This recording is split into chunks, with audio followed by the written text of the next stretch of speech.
Hey, what's going on? Welcome back to another episode of the M&M Mondays video audio podcast experience. We're here on a very, very special day. I don't know if that gives you the hint, but yes, it is our birthday. No, not my birthday, our birthday. The M&M Mondays newsletter started a year ago, and with that newsletter was a podcast, and what you see here today, we've developed it over time, over the past 52 weeks. But going back a year ago, on August 1st, 2022, I sent out my first newsletter to a huge list of 18 people. There was 9 people that opened it, 2 people that clicked on a link, and 1 person that unsubscribed immediately. And included on that list was 3 of my own Gmail email addresses. So we didn't even start with 18 people, really. Let's just say it was very humble beginnings for sure. But now, 52 weeks later, we're celebrating the first anniversary of this newsletter, of this podcast, and all of the content that comes from it. So to that, let's say hooray. I don't know if you remember a few months ago, side note, I bought the Rode. It's the Rode brand. It's called the Rodecaster Pro 2. It's like a mixing board. I run all my audio through it, so this microphone's connected through that. It's connected to my computer. It's a whole thing. But it got, I can put fun little sounds in there, and I really haven't been using it the way that I should be. So, cheers. Yeah, so let's just say that I learned a lot over this past year, and that's what I want to spend time talking about today. Because from stretching creative boundaries to how not to write a newsletter, there's a lot of different directions that we could go with this history lesson today. But I think that the most valuable thing that I could do is share just the raw, honest, unfiltered numbers and point out a few insights that will serve other new and aspiring newsletter operators. And I'll tell you how I've turned these entries into the foundation of all of my content that hits the internet. So if you are running a newsletter already, you'll be able to kind of feel where I'm coming from, I guess, in a sense. And if you're thinking about starting a newsletter, I really want to share with you, like I said, raw, honest, unfiltered, because what you do is you see all of these success stories on social media of people just talking about like, hey, I started this newsletter and I blew it up to 15,000 subscribers in 30 days or whatever. It's just like these astronomical numbers. And sometimes that's not, often really, that's not how it typically goes. It's totally dependent on you, your growth levers, and we're going to talk about what I did to grow my newsletter, and I'll share with you the numbers of where we're at now, all of that stuff. But that's what we're going to talk about. So with that, just some fun facts talking on email specifically. I know you're watching the video podcast version of this entry right now. So go over to evanshank.com to hop on the email newsletter list, because every single Monday morning, these will land straight in your inbox. And there's some other additional goodies that come along with the email that I send out each week that I'm not able to give to you through the video camera and microphone here. But did you know that email has been around for over 50 years now? It actually celebrated its 50th birthday just a couple years ago. And it's really one of the first online marketing methods to ever hit the scene, and it hasn't lost any of its steam.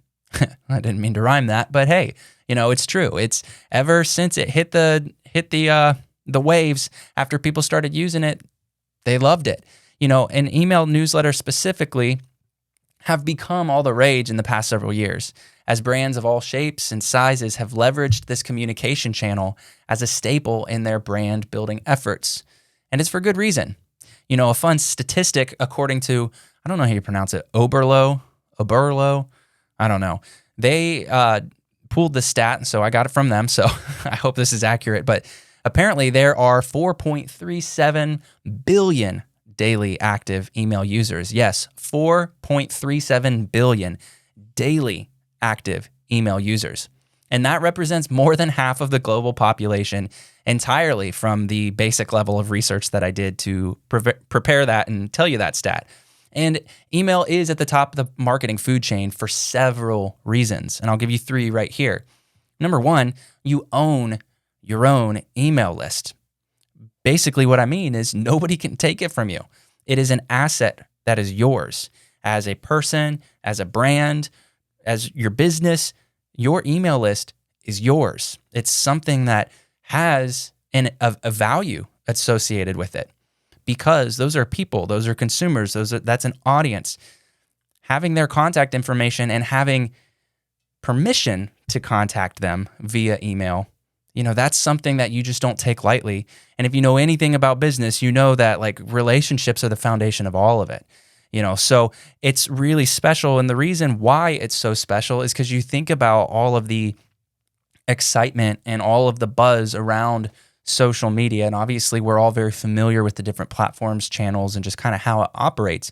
And yes, you can build up your followers, you can build up your subscribers, you can have friends on Facebook, whatever it may be, depending on the platform. But the fact is, you're on rented land. That's not yours. In fact, I shared a story several months ago. This was, it was last year, it was like the fall of 2022, and my Meta account, so Facebook and Instagram, got hacked, and then I lost it. And I tried everything I possibly could to recover it, because all of my pictures, like personal and business stuff, like I had built up a little bit of a following.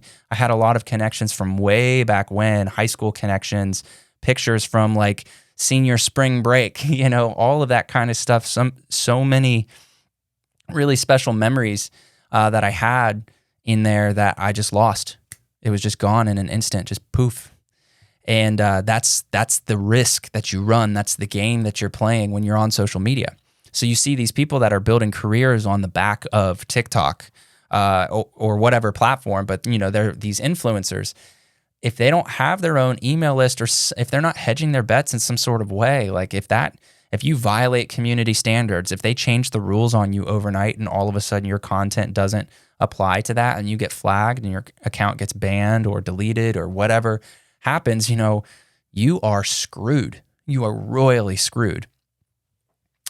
But with email, nobody can take that from you. That's yours. It's decentralized. Nobody owns that. You do. So that's one of the huge reasons that I just really want to crack open and shed a lot of light on that. We need to be focused on building our email lists, all of us, especially as one-person business owners.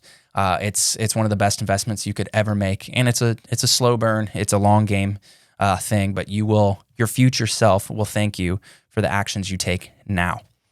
And number two, another really good reason why email is at the top of the marketing food chain, and it's just really important for all of us to get into, is that you can deeply personalize your emails to increase engagement and conversions. Really, it's really nice what you can do with email technology these days. It's not like you just send out one blank or like basic thing to hundreds or thousands or whatever you have in your email list. You can start to get really refined and send certain types of content to certain segments in your audience, which creates this more personalized, it makes it feel like they're actually being talked to and communicated to via email from another person.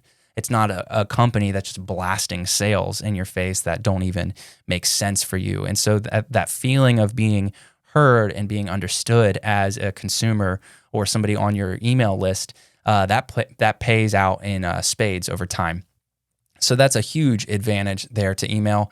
And then obviously with consistent email sends, like a newsletter, we use that example, what it does is it builds this deep sense of familiarity, which leads to trust with your audience, because they see your name in your inbox, in their inbox every week, or whatever that consistent, like whatever your routine is with that. People are seeing your name. So then they start to associate your name. And obviously, number one, they recognize your name. Number two, they start to associate your name with the service and the value that you provide. So anything that I've been doing in this space of talking about solopreneurship on the mindset side of things, on marketing tips side of things, just talking about how to go from 0 to 1 in your one-person online business and sharing my story so that you feel more understood in some of the ups and downs and the topsy-turviness that happens with the journey, and also inside of our heads mentally. There's a lot that we have to work on, and we have to really be growth-oriented in that vein. Me sharing what I've learned, what I'm doing, how I've won, how I've failed, and everything in between There's a sense of trust. There's a sense of relationship that can start to build. And of course, that can happen through a video or audio experience as well. You get to hear my tone of voice. You get to hear me as if we're in the room talking to one another. I know this is a pretty one-sided conversation. And I'm sorry for that, but I genuinely wish you were here in my content studio / home office with me. But the fact is, email still has that advantage baked into it. You know, it's awesome because once again, with social media, you don't get to control the feed. You don't control the algorithm. And even people that follow you or are subscribed to you, that doesn't mean that you're going to show up in their feed because algorithms have changed. It's all interest-based as opposed to followership and chronologically like the feed of just when people that you follow have posted. It just doesn't work like that. They show you the things that they think is going to keep you on the app the longest. So with that, email is slaying. And here's my number one reason for starting a newsletter, like kind of just peeling back the curtains a little bit. The reason I started an email newsletter in the first place was to build a sustainable creator business that would support me and my family, all while connecting with and helping other new one-person businesses do the same for themselves. Given that I have a background in email marketing as a freelancer, and also reading so many other newsletter success stories, I knew that the true power of email as a marketing and conversation tool was very real and very accessible. And anybody can learn pretty quickly once you start putting in the reps and just taking some intentional steps forward on the journey. So I figured if I'm already helping other businesses do this in a freelance capacity, I want to start building up my own brand identity and create that sense of familiarity, trust, and show the value that I can offer people by empowering my target audience, which is all you guys out there, these new and aspiring one-person online businesses, kind of help you do it by watching me do it and, sharing everything along the way, as I've mentioned. And I knew that if I didn't get started, I'd never be able to build something significant for the long term. And that's the key. Like, you got to start today. It's that whole quote of the best time to plant a seed to grow a tree, or I'm botching it already. The best time to plant a tree or plant a seed, we'll go with that. The best time to plant a seed was 10 years ago. The next best time is right now. And the whole idea is like seeds growing into trees takes a long time. It takes years. But the earlier you do it, the sooner that you can reap the rewards, the fruits of your labor. And with that metaphor, it's quite literal. You know, if you get to pull the apple off the tree sooner by planting the seed as soon as possible. And so that's what I was doing, is just starting to plant those seeds for my business so that I could continue to build out a career and a lifestyle that supported all the things that matter the most to me. And that's supporting my family, spending as much time with them as possible, being a good father to my 2 young boys, being present in my wife's life, and being a supporter of her and her independent business that she runs. And so the decision to publicly commit to a weekly newsletter was really scary. And honestly, it still is a bit, but I've gained so much from it. So a year ago, I didn't have any long form content to use as a brand building tool.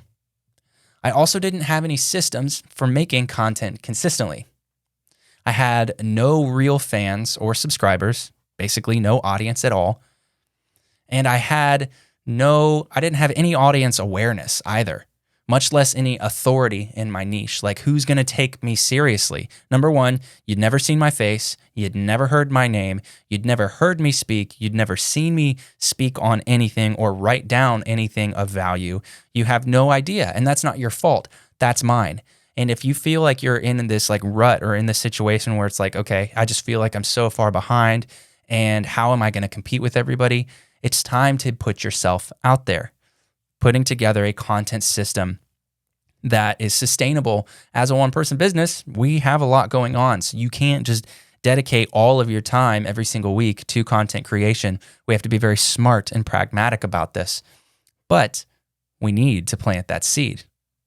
And so over the past year, going from not having any of that, no content, no system for making the content, no people that were actually enjoying me as a brand or as a person online. I had no followers, going from essentially zero. Like it was quite literally zero in all regards from a year ago to where I'm at now. I have 52 long form entries that have been split into hundreds, if not thousands of pieces of content over the past year. And I've been able to build quite a bit in each of those areas where I was lacking, one at a time, brick by brick. It's the long game. And in fact, if it weren't for this newsletter, I wouldn't have decided to pivot my business into more of the content creator space in the first place. Fun fact about your boy Evan here. A few years ago, as I was an email marketing freelancer, I knew that I needed to I was ready to kind of go to the next chapter, the next stage, the next phase of this business and start to really build, start to make real money. And so I thought like the most logical route was, since I'm an email marketer in a freelance capacity, why don't I start an agency? Why don't I bring some people in that can kind of basically be duplicates of me and help serve clients? And I will manage the company, the brand, and get less and less involved with the actual day-to-day client work and more on building the business, promoting the business, building an agency. It's the agency model. We're all very, very familiar with that. There's marketing agencies all over the place, and agencies in all other sorts of industries and niches as well. And that seemed like the most logical step for me, but something just didn't feel exciting about that. And it's a lot of work. And what I knew that I didn't want to be super part of was two things really. Client management, like working with the other businesses, because other businesses are your customers, so you have to keep them happy. You have constant check-in calls. And as an agency, you either need to be creating all the content for them or empowering them to do it themselves, depending on what specific marketing services you're offering. But anyway, it just becomes it can become very messy very quick. And there's a lot of agencies that have figured out great solutions for this. So kudos to them. It's totally doable, but I just didn't have the drive and the excitement to do all of that. I wanted to build something that was much smaller too. I wanted something that was more profitable, where the margins were a lot higher, where, my expenses could stay low. I could still kind of be like a solo dude doing my thing and, not have a lot of people to manage. That was the other thing that I didn't really want to get into too much. I wanted to focus on other things, not just like staff management and company culture and things of that nature. So once again, I'm not knocking it, just wasn't the direction for me. So one person business was the direction, but it's like, okay, well, how many clients can I serve as one person? So you're just going to stay a freelancer was kind of the thought in my head. And so to get to my point here, I started realizing, hey, I could really start to become a voice for one-person businesses that are in their newer stages, and just put out content that could really empower, encourage, help, educate, any of those words, fill in the blank, but just be a huge guide, support, and a tool that they could lean into.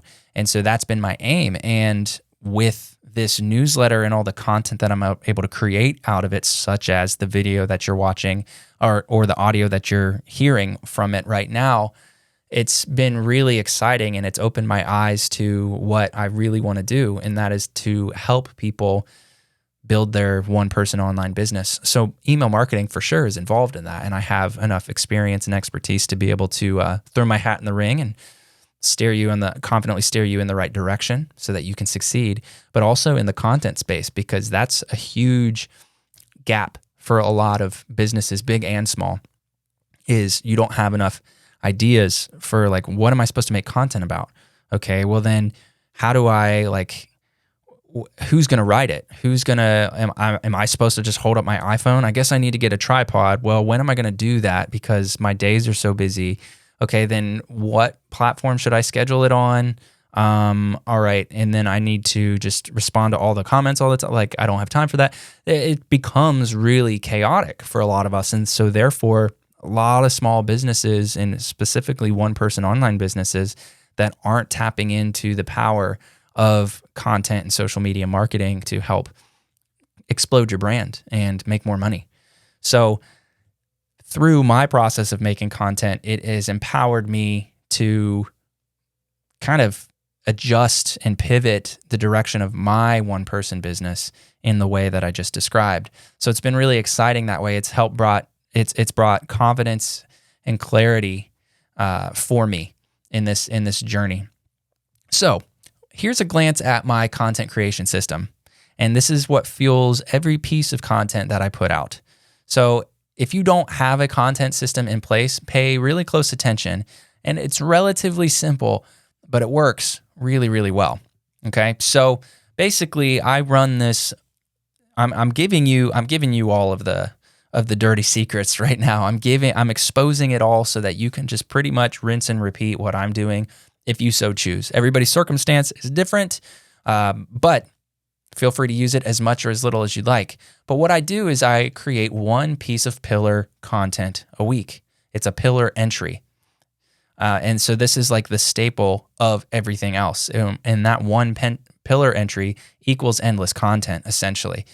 So I think about the word leverage a lot, and we've talked about this before. I talk about it a lot because I think about it a lot, and I'm constantly looking for better ways to build leverage into my business so that I can accomplish more with less. Here's some questions for you. Do you want to work less hours and get paid more? Do you want to write and record less and still have endless content? Do you want to go on vacation and still get payment received notifications on your phone? Leverage is the only way. And I wrote a whole entry specifically on this topic. And because that was a pillar piece for that week, a couple months ago, I was able to make more micro content because I run the strategy is pillar content, micro content. So not only did I not have any email subscribers when I started this journey, I also didn't have much of a following either, as I mentioned. And I told you about how my IG and Facebook account got hacked and deleted in 2022. And all of that just put me in a really sad place. And the way that you can look at it to oversimplify it, social media is one of the best ways to get discovered by the masses. It's a great discoverability tool. But then your email list is the best way to build true fans of your brand. So social media gets them in the door, makes them aware. And then if you can get them from social media over onto your email list, you can really start to nurture and foster that relationship. And that's when they become fans of your brand, likely become customers. I mean, it's very logical and obvious that they would be if you're offering things that are important to them, which if you're not, then they're probably not on your email list. And then they go from customers into repeat customers. And then from repeat customers, they become loyalists. So it's a beautiful thing, and an email list really helps with that. So what do you need in order to grow on social media? Because if it all starts with social media in this hypothetical that we're talking about here, in the way that I'm painting this, what do you need in order to grow on social media? Well, it's media, aka content. You got to have content. You need to have something to post, and it's got to be good stuff, or else you're not going to attract the people that you're looking for out there. So I'm not saying that you need to have a nice 4K camera and studio lighting setup and an expensive, like this Rodecaster thing was like $800, and that's not me flexing. I held off on that purchase for a very, very long time, and I probably still got it earlier than I really needed to, but I'm glad to have it. So my point is, you don't need to go and like pull out a loan or max out a credit card to get all the high quality stuff. What I mean when I'm talking about having good stuff to post, I'm talking about the value that you actually provide in the piece of content. Okay, making sure that you're actually solving problems for the people that you're trying to build audience with, that you're trying to build relationship with, solving problems for the people that should be but aren't yet your customers, so that they will eventually become your customers. It's pretty logical, right? So even on this newsletter, even like for day one on this newsletter, I did two things.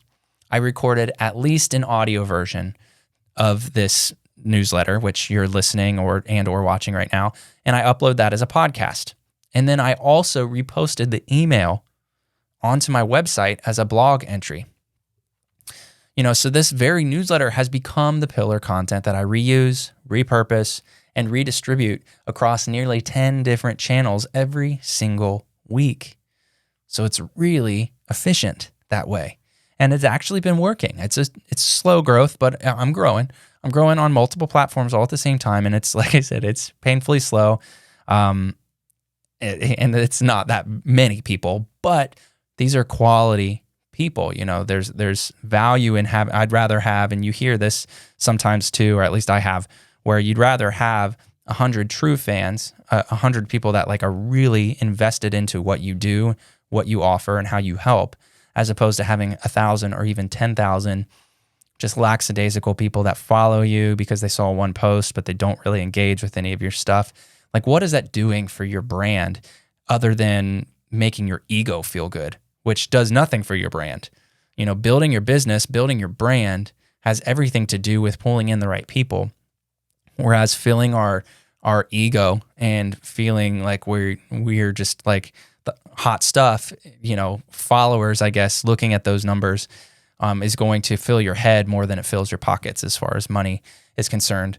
You know, so I have a visual representation, and I'll do my best to explain how this all works through here. But in the email newsletter, once again, go over to evanshank.com to sign up for that newsletter. And you can also look for M&M entry number 52 in the articles section of the website to see this visual that I have. But really what we're doing is we're taking this long form entry, and it goes out to my website as a blog. It goes out as a podcast episode. It goes out as an email newsletter, and it goes out as a long form video. Okay. And so on the video side of things, then I can take that long form video and I chop it down into the 9:16, so like phone vertical type thing, short videos, so 60 seconds or less. And so that feeds Instagram Reels, YouTube Shorts, and Facebook Reels, which are actually doing really well right now. And then from that long form video, it also goes up on YouTube as just kind of your standard YouTube video that's going to live there hopefully forever, right? So I'm able to do a lot with the video component. And now with Spotify, I actually, if you use the Spotify for podcasters is what they call it. I think they bought the company Anchor. I believe that's how it went.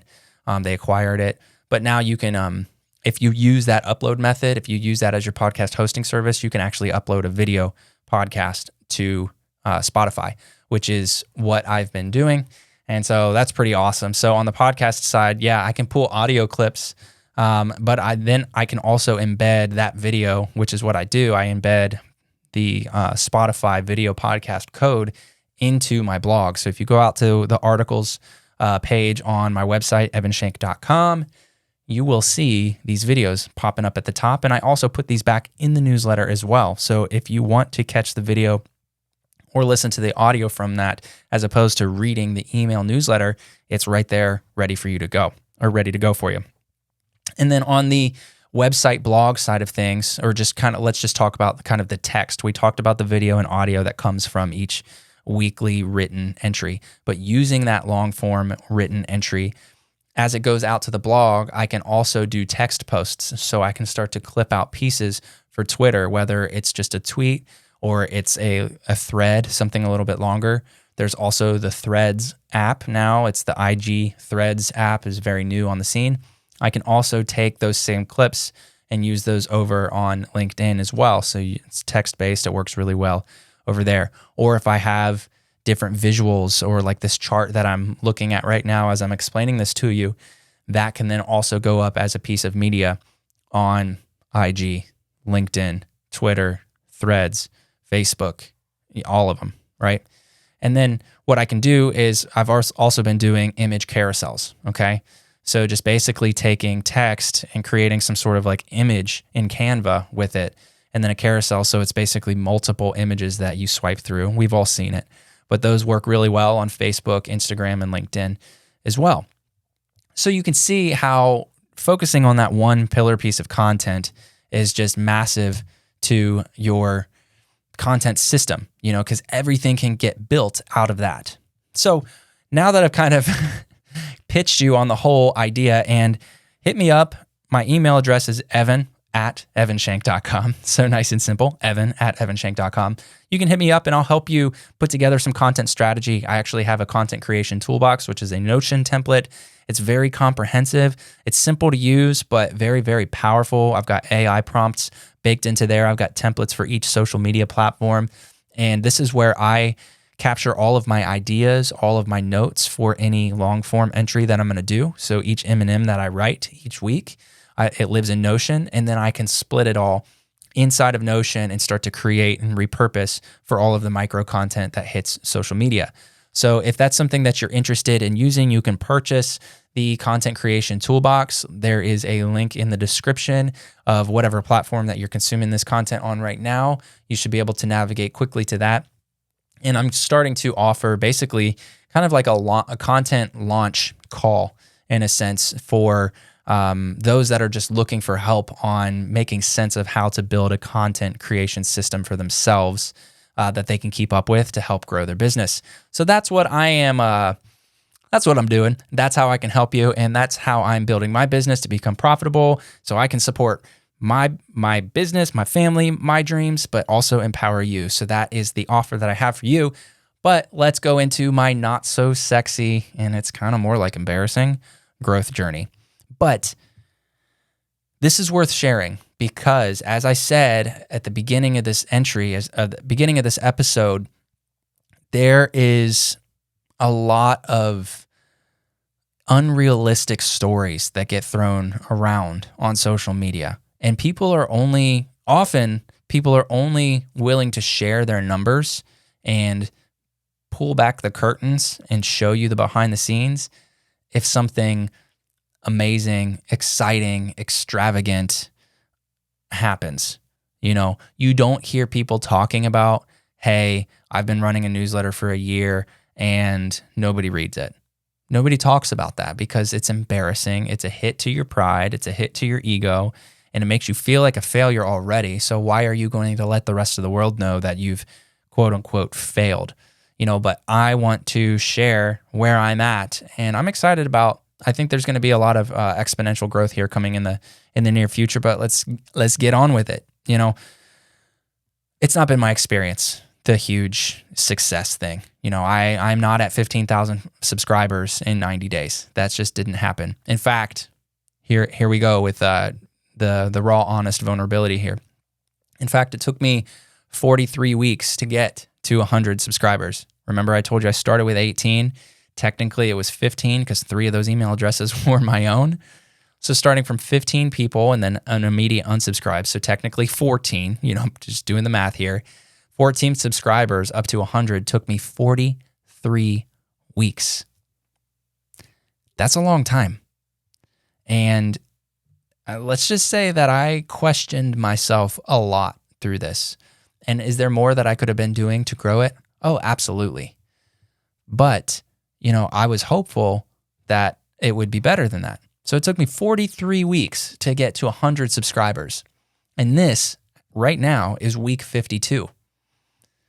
So take that in for a moment, and maybe that'll make you kind of reevaluate whether you want to do this or not. But I highly recommend you plant that seed today. You start today.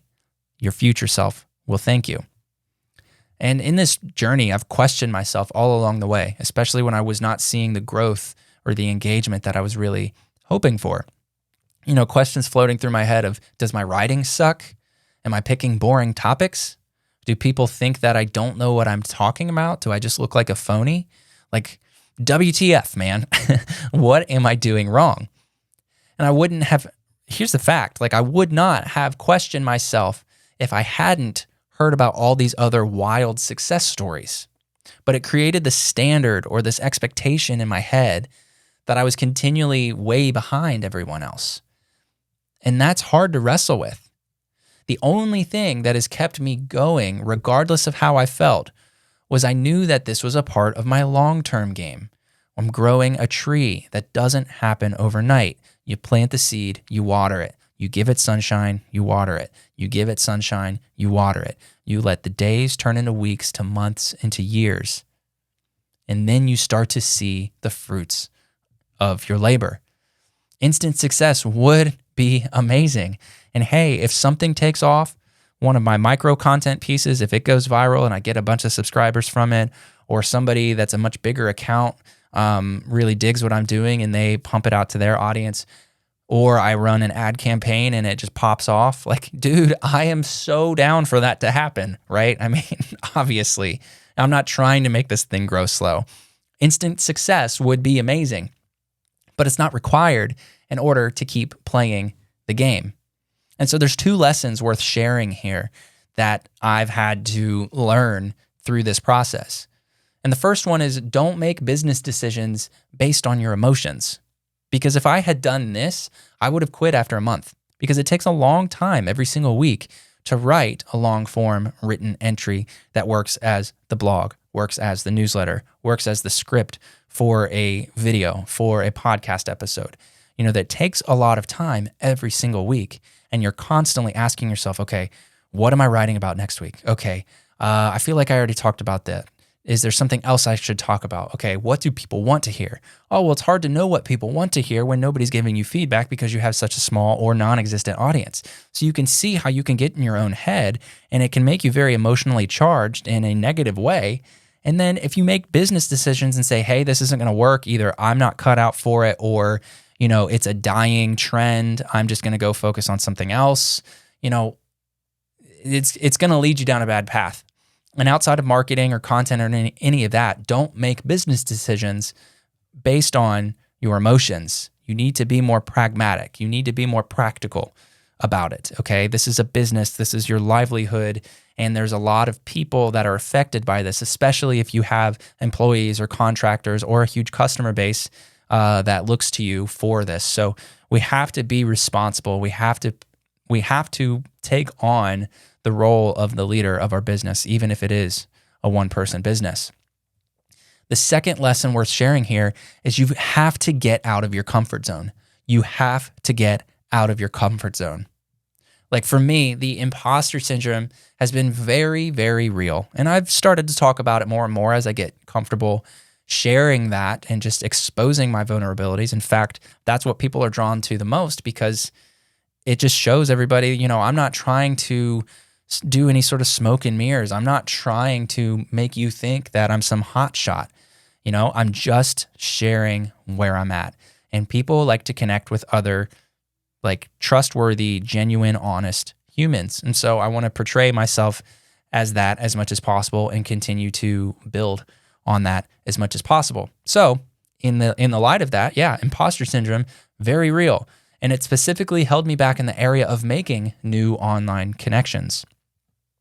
You can be as nervous as you choose to be, but do not let this hold you back from doing the things you know that you should. In a solo business, the only person that you can blame for a failed business is yourself. Get out of your comfort zone.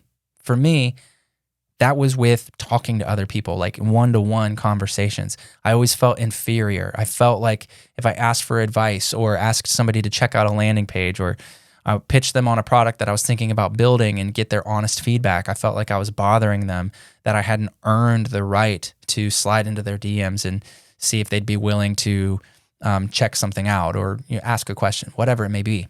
So with that, how did I get to my first 100 subscribers? Let's talk about it. I'll tell you exactly how I did it. There's 2 primary growth levers that were working for me, and I'm kind of off and on with one of them. And you'll see. I don't need to preface it too much. Let's just jump into it. So the first thing that I did that actually has brought in the most subscribers so far is running ads on a free quiz that I made. And I was running these ads on Meta, so Facebook, Instagram, yet again, because what I had was not much other than the free content and an email marketing course, which actually has not been doing very well. I've not been promoting it much, and I don't know if it's a product market fit. I don't think I have product market fit on it very well yet. Point is, I had nothing to offer other than just some of the content I'd put out there. There was nothing out there to capture attention and bring people into my ecosystem where I could build a relationship with them. So I built something called the Creator Freelancer Quiz, which you can go over to evanshank.com and take the quiz there. You'll see the buttons for it up in the header of the website. It's free. It takes about 2 minutes, and it's really interesting. It asks you, I think it's 12 questions, so it's very quick. And basically, based on your results, you get it, or based on your answers, you get a custom result as to whether you are best built for the freelancer path or the creator path. And essentially what it's doing, it's saying you're really built well to succeed in the service-based online business, one-person business, such as a freelancer, where you sell your services. That's what you do. You're selling your time, your services, and that's how you make your money. Or the creator side, where you're building things and then you're charging for that and you're selling that. So the quiz is kind of fun. It's kind of like it's like a little entrepreneur version of a personality test, right? So I built that quiz in the spare time over the course of about 4 to 6 weeks. And then I launched it in April of 2023. And knowing that I would need to pay to get it out in front of people, since I didn't have much of a pre-existing audience to serve it to, I made several promotional content pieces and I ran those meta ads for a few months. And I've since decided to stop running the ads for now, but I did put in the newsletter, which you can go to evanshank.com, the article section, M&M entry number 52, and you'll see this. It's a screenshot from the analytics in Jotform, which is what powers the actual quiz itself. And basically, over the course of a few months, it was viewed 691 times. I got 149 responses, which is a 22% conversion rate for any of you math nerds. And it took people an average of 2 minutes and 21 seconds to take the quiz. But what happens is when you take the quiz and then you get your answer via email, I go through a nurture series where I kind of give you more information on depending on which path that you landed on so that you're kind of set up for success in that realm. And I've built some trust and given you some free value. So then you're on my email list where I can send these M&Ms to you. So 149 quiz takers ended up on my email list. And of course, there's some churn involved in that as well. Basically, people that took the quiz but just really didn't want to stay in my ecosystem, as I mentioned earlier. So they unsubscribed, they churned their way out.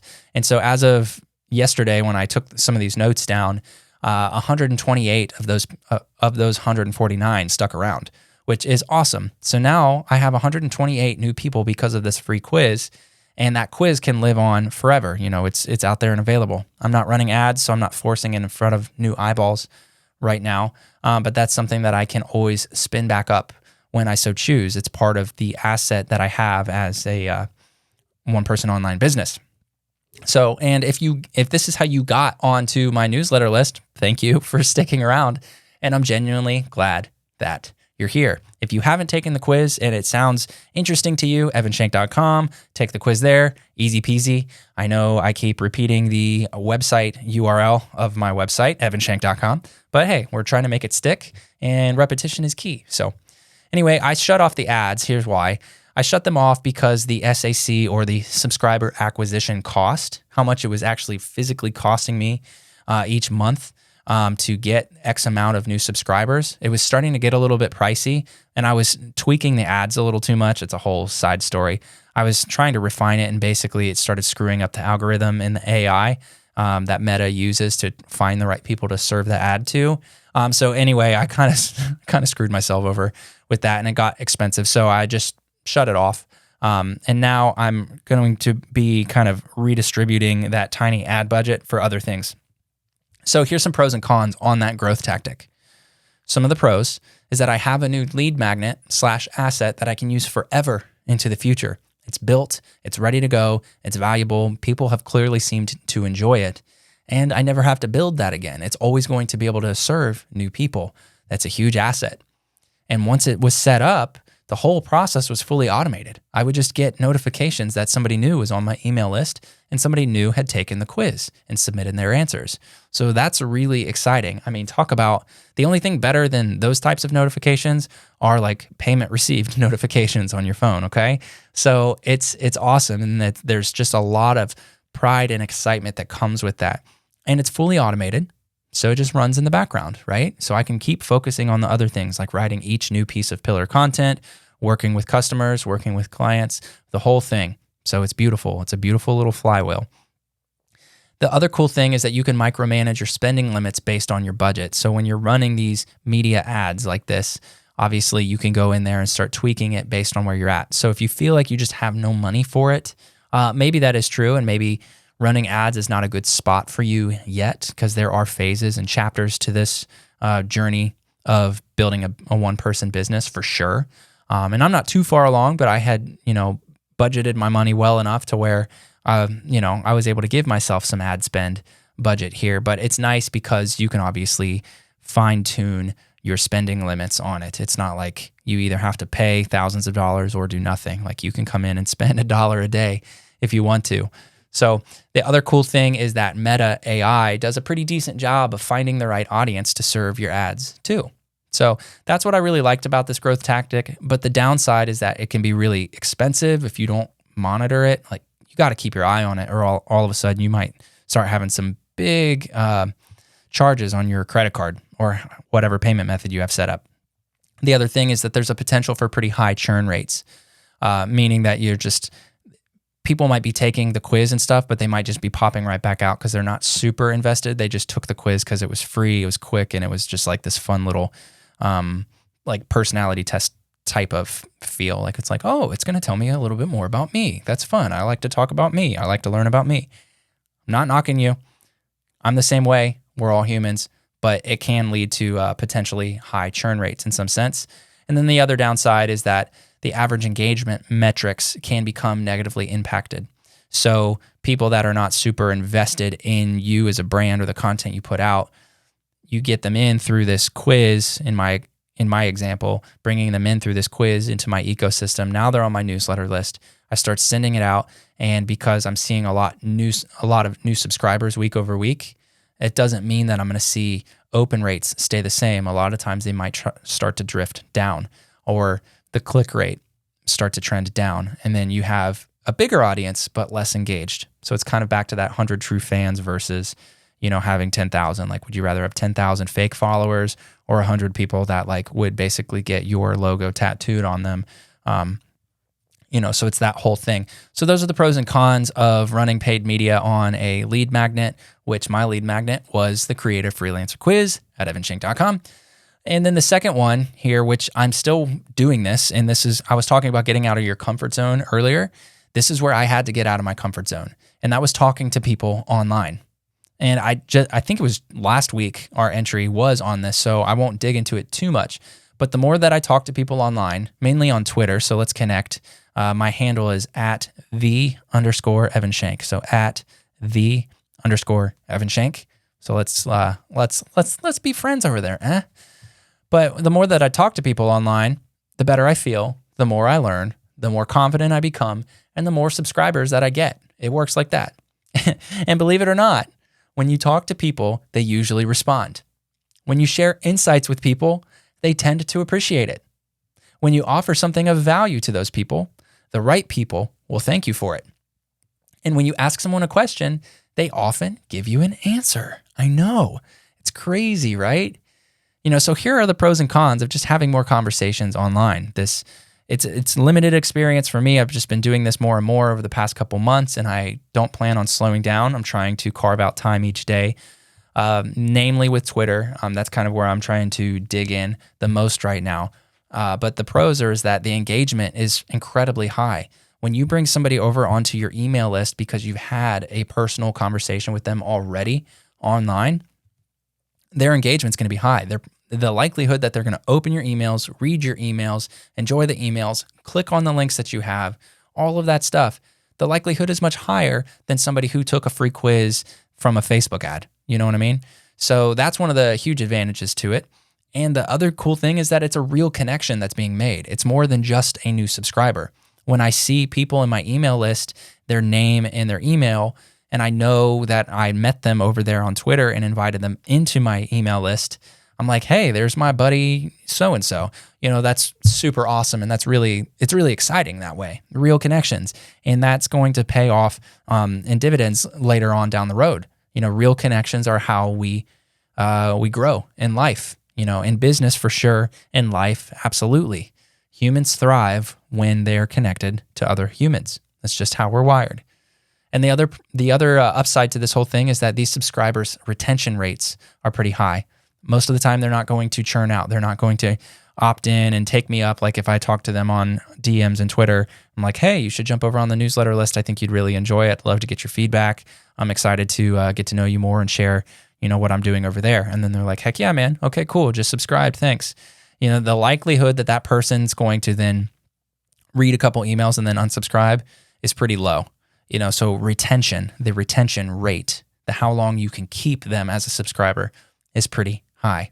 So those are definitely some serious upsides to having one-to-one conversations online, just being more active and sharing your expertise and your 2 cents on things on the internet.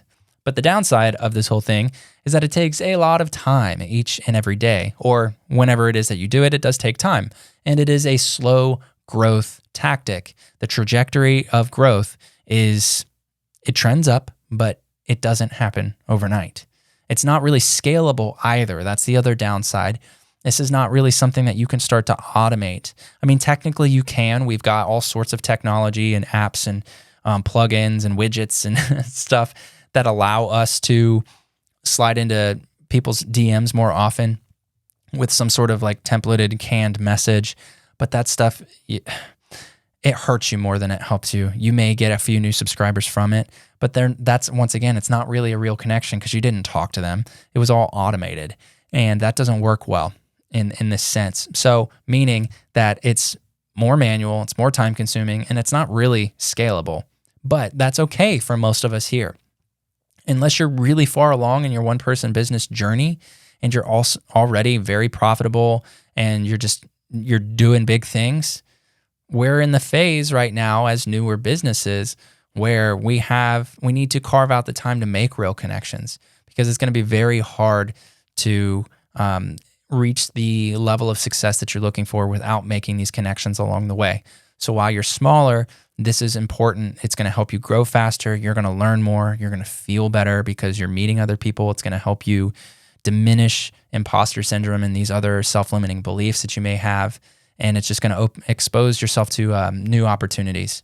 And it requires getting out of your comfort zone. So I don't know if that's a con or a pro. It makes you better in the end. So I guess in that sense, it is a pro. But, sometimes that because you're uncomfortable, you're not going to do it. And that's what happens for a lot of people. So it's not hard to win. You just have to be a little bit better than the average person, which the average person is pretty lazy.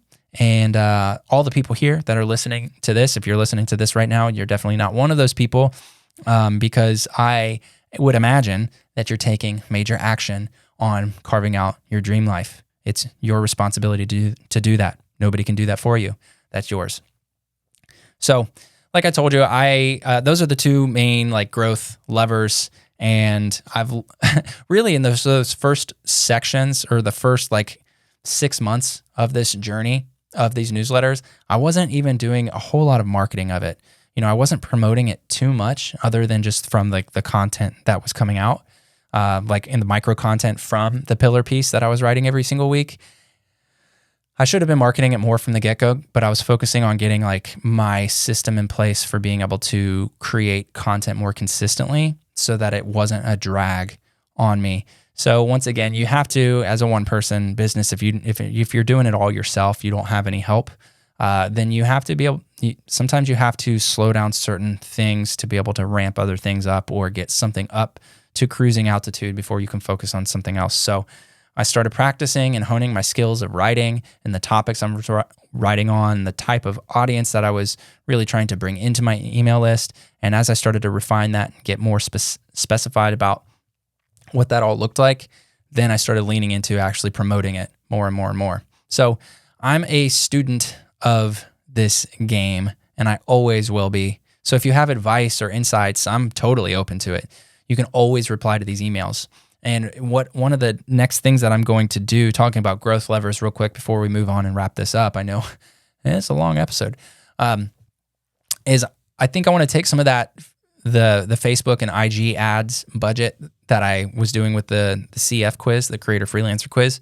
I want to pay to be sponsored in other newsletters that are targeting the same people that I am, that have similar subscriber lists to what I aspire to have as far as the type of person and what their problems are and what their goals are in life. So if you know of any cool newsletters that speak to one-person business owners in the marketing mindset space, helping people just kind of chase their dream life through building their own online business, that's the person that I'm looking to bring into my list, into my ecosystem, so that we can all win together and grow. I want to see you succeed. That's my primary driver. Let me know. Let me know in the comments or whatever that is. So let's talk about the future of this newsletter. All right, where are we going with this whole thing? I've got six things here for you. We'll rattle through them and we'll wrap this bad boy up for today. So the point of it all, these weekly newsletter entries aim to serve multiple purposes, and here's 6. Number 1, to help you on your journey through building a one-person business. Number 2, a place for me to document my solopreneur journey. It's really cool looking back at the things that I wrote a year ago now and where I was at and the tips that I gave. And, you know, sometimes I have more follow-up insights that I can give, or I want to rewrite it and kind of highlight a specific section that maybe I glossed over in a previous entry. It's just really cool to create this archive of my journey over time. Point number 3 is that it's this pillar piece of content that feeds my content and social media marketing machine. I've talked about that a lot today. Number 4, it's a place to nurture my audience into customers of my paid offers. At the end of every single email, I basically say, hey, here's the other things that I offer, and any purchase that you make directly supports my family, my business, and the growth of how I can support you more in the future. You know, so it's a great, smooth, non-pushy sales tactic, I suppose, of just letting you know about what I have out there and how I can help you in an even further capacity so that you can move faster and get to that dream goal even sooner. Point number 5 here actually is the newsletter is also a place for feedback where I can ask for that and hear from you guys, and then I can take that feedback and apply it to my current and future projects and offers. So I'm able to improve the content, the style, the design, improve my writing, all of these things through having more relationships, more conversations with the people on my subscriber list. So you got to plant that seeds and starting with 0 subscribers so that as you get more, you have people that they want to see you succeed. They want to help you as you help them. It's just the win-win. It's the nature of a happy human life, I suppose. And then the final value point of reason why I started the newsletter was that it would eventually become an ad revenue stream to feed the growth of my business and the value that I can provide. You know, so there may be opportunities to then create a paid newsletter, something separate from M&M that goes in even deeper or gives very specific insights with extra tools and things. And maybe you pay a monthly fee to be subscribed to that, or open up on the free newsletter, this M&M, open up sponsorship slots for other businesses to be able to leverage and get in front of the audience of us with their message. And obviously I will not just let any brand and business come in and just slap their ads on our newsletter because it's I take a lot of pride in what we've built and the audience that we have, and the last thing I want to do is turn it into some sort of disingenuine money machine. But if there are brands out there that are offering things that I genuinely believe help us one-person businesses as we grow, then this is a great opportunity for me to financially fund the future of the newsletter with sponsorship ad revenue. So there's a lot of different advantages. There's a lot of advantages to starting a newsletter, so I encourage you towards it. And I think, side note, at some point I'm probably going to rebrand the whole thing eventually, because you may or may not have been able to tell, I don't exclusively talk about marketing and mindset, and that's what the M's stand for. So M&M Mondays is Marketing and Mindset Mondays. And yeah, I have a heavy bend in that direction, but that motive my motive really is more around empowering and educating new and aspiring one-person online businesses. So that's what we're really doing. Yeah, and here's a little fun fact for you. We're getting here right towards the end. But when I started the M&M newsletter, the objective was to write actually a helpful blurb on mindset and then also one on marketing each week. So really, at the beginning stages of this game, I wasn't just trying to come up with one topic to write about. I was trying to come up with 2, one that would be in the marketing side and one that would be on the mindset side. And I very quickly found out that that was going to be quite tough for a handful of reasons. But the first 20 entries were formatted like this. So there's 2 different sections, 2 different like smaller blog entries, if you will, that were in the newsletter. But to end this newsletter entry, this video podcast version of this week's topic, essentially, is I just want to say thank you. Here, get that back in here a little bit. Thank you to you. Thank you for being here. Thank you for watching, listening, engaging with these entries. If you've been enjoying it, I know I get really long-winded on certain things, and I'm shooting from the cuff. I've got my notes, but I still, it's more conversational this way. You hear all my ums and me stalling and all of that kind of stuff. But I really appreciate you being here. And if you are here, you're finding some sort of value, because I don't know why you'd be here still almost an hour into this if you weren't enjoying yourself. So that means a lot. You're definitely my kind of person. So I really appreciate you. Thank you for your trust and allowing me to show up every week in your inbox. And side note, evanshank.com. You can sign up and I will be in your inbox every Monday morning. So you can be a part of that fun too. And thank you for contributing to the world in a unique way that you do.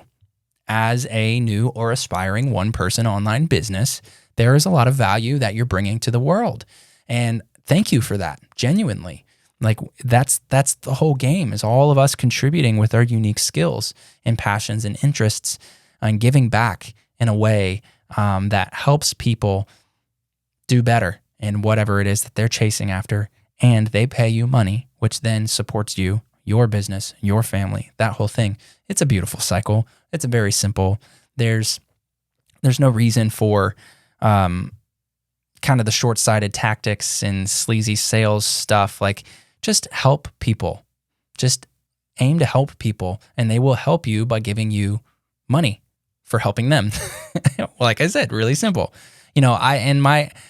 My aim is to support, encourage, and guide you, and keep giving you the best that I can, so that you can keep giving your value to the world. And the world is a better place because of you. And so I am grateful for that. And here's to another 52 entries and beyond. So let me know, what do you want to see more of? Man, I start talking different once this music plays. It's a little bit too much fun. But yes, happy birthday to all of us here at this 1 year mark, week 52. This has been exciting. Thank you for letting me ramble on. I hope you found value in today's entry. If there's any tips, advice, insights, questions, feedback, anything, I'm an open book. Evan@evanshank.com is my direct email line, or you can just comment down below on whatever platform you're listening to this or watching this on. Thank you again for being you. Happy birthday. Let's keep on rolling this thing. And until next time, peace. Let's roll out with this. Oh yeah. Oh yeah. Have a wonderful day, everybody. And we'll see you next time. Too much fun.